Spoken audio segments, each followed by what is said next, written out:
What's up, you guys? Welcome back to my channel. I'm your girl Anastasia, and this is another episode here on Chef Chronicles. So today I'm making it basic again, and I'm going to show you guys how to make some ciabatta bread right at your home.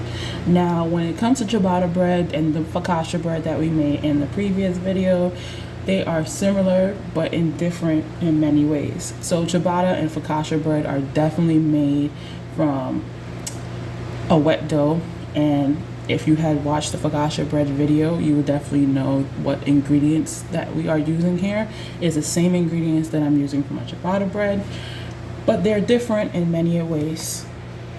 Ciabatta bread was definitely invented in 1982, and when you definitely make a ciabatta bread, the name comes from the meaning slippers, so that's what ciabatta means. It's also another name for it too, but slippers is what we're going to go for as well. But when it comes to ciabatta bread compared to a focaccia bread, the difference that it is very versatile. You can do it the same thing as you would with a focaccia bread, but it is also known for its rustic, chewy texture and crumb texture that's inside. So when we're baking it, we're gonna go ahead and show you guys. So let's get started. So we definitely have our salt here, right here. We have our olive oil, we have our yeast, we have our water, we have a bowl, and then we have our bread flour. Same ingredients that we use for focaccia bread, same technique that we're going to kind of go for with the ciabatta bread, but it's going to be different in a slight way as we go forward. You'll start to see that. So in a bowl, we're going to definitely combine our olive oil, then our bread flour,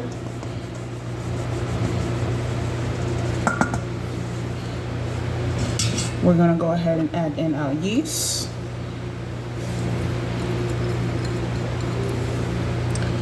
our salt, and our water. Remember, we're going to save at least a half a cup later for the beginning.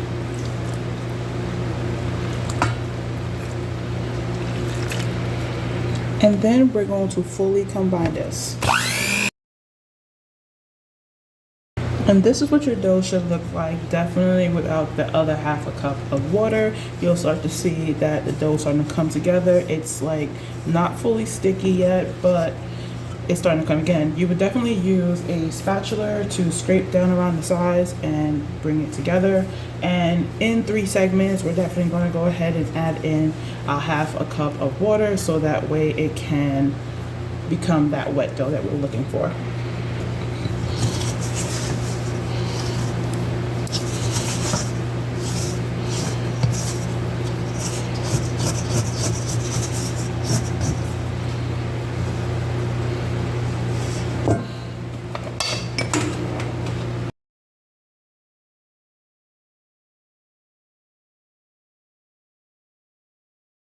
And then we have our nice wet dough here. So after we definitely get our wet dough, after adding the water in 3 segments, we're definitely going to go ahead and mix our speed on medium, which is either 5 or 6 when you're on your standard mixer at home, and beat it for 3 to 4 minutes to help the gluten develop. And there you have it. We have this nice wet sticky dough. As you can see, as I'm pulling it, after 3 minutes, our gluten has definitely developed in here a little bit. So once we've done develop the gluten inside here, the next thing we're going to do is get a bowl that's lightly oiled and transfer all this gluten dough inside there and make it look real pretty and cover it for bulk fermentation.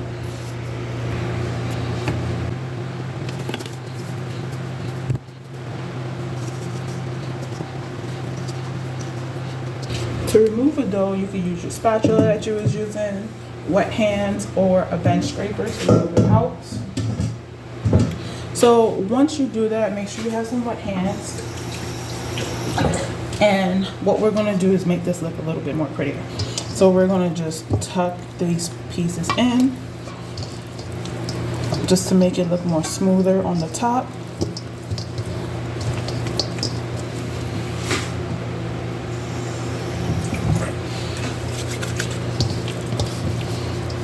And rotate in our bowl.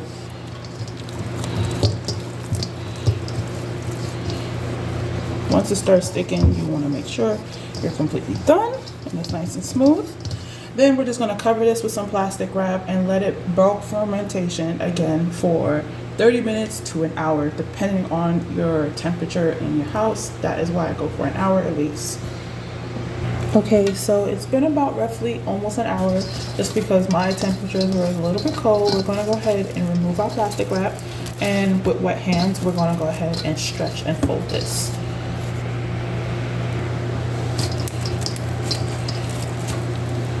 And as you can see, our gluten is starting to develop in here. Just like a pig.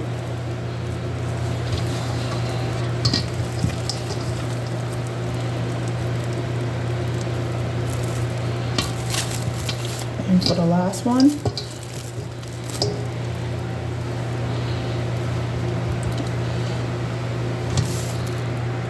so after you do the stretch and fold for the first one, you're going to definitely, with wet hands again, we're going to pick it up and take the seam side and turn it over.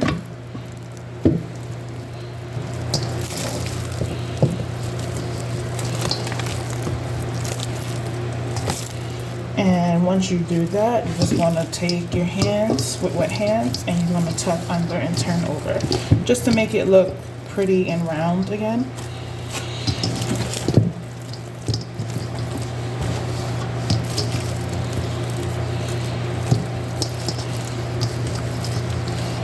And you see my hand starting to stick.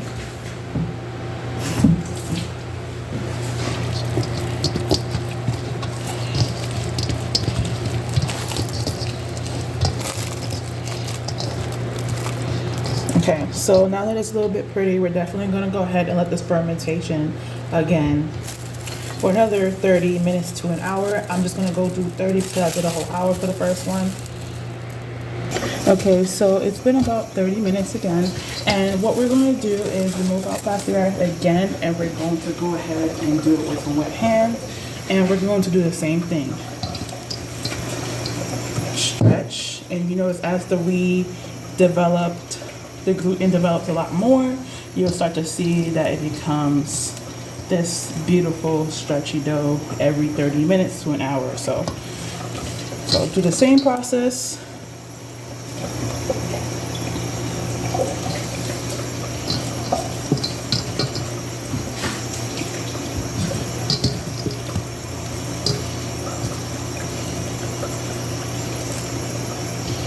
And once you get that down, you will go ahead and take it with some wet hands and flip it over. And you will just tuck under just to make it look a whole lot prettier.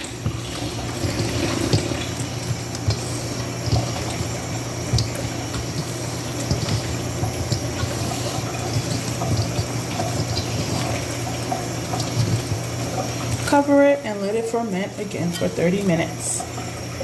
So while we're like a few minutes away from our last stretch and fold, we're going to take some flour and we're going to flour our station really well.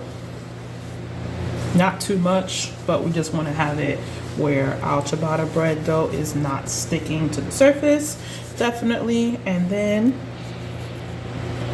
on a parchment paper lined sheet tray, you're going to take some of that flour and you're going to lightly press your parchment paper for your ciabatta dough. Prepare two if you like.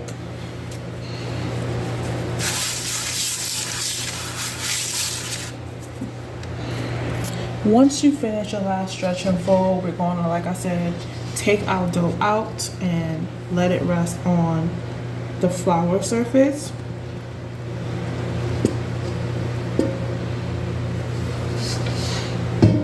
It should automatically come out the bowl, but if you do need to use like your bench scraper or anything, you definitely can, just to help it out. You don't want to do too much to the dough. You want to still keep this like fluffiness that is there.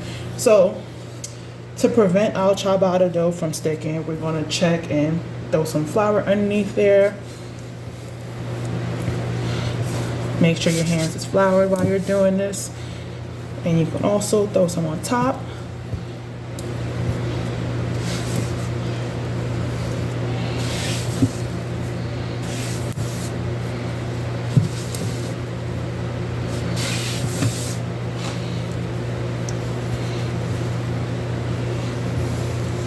We want it to move around without any sticking.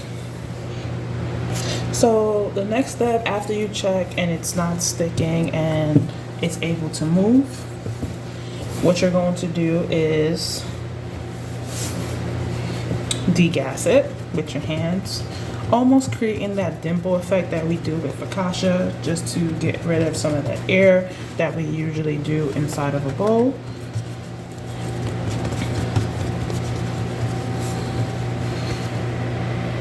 So while you're degassing it, you definitely want to go ahead with the next process. If you need to put some flour on it, you can on top. Just be gentle with it. You don't want to put too much where it tastes like flour, but degas it, and then you're going to gently pull it into the desired shape of either a square or a rectangle. Right? You might see a little bit of air bubbles. Go ahead and press those out if you have to. Not too much, but just remember that there was air inside of the ciabatta dough. So once you finish stretching it out either into a square or a rectangle shape, I did almost a square / rectangle shape. We're going to go ahead and cut this dough. Using our bench scraper, just cut it into a square or a rectangle.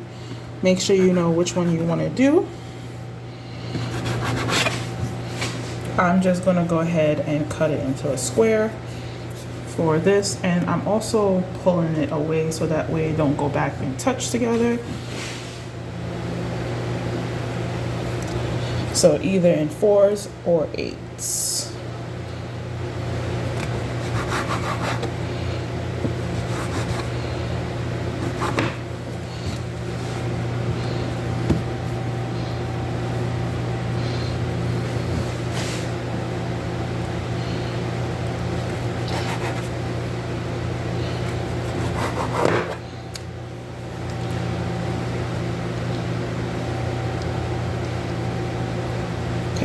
So once you definitely have it nice and cut and shaped, right, you can definitely go ahead and just cut it into its rectangle, and then you'll have a nice smaller pieces. So you'll have 8 pieces, but it depends on what you're making when you make sandwiches or your choice of using it, right? We're gonna go ahead and take our parchment paper sheet tray, and we're going to go ahead and use our bench scraper here, and we're going to gently, when I mean gently, really take your time. If you put enough flour on the station, it should be able to move, but you're also going to still use your bench scraper when you're doing this. And once it's done, you're going to just gently remove it and put it over on to our flour surface here. So go ahead and do the same thing with the other side. And if you have to use some flour a little bit to help you remove, go ahead.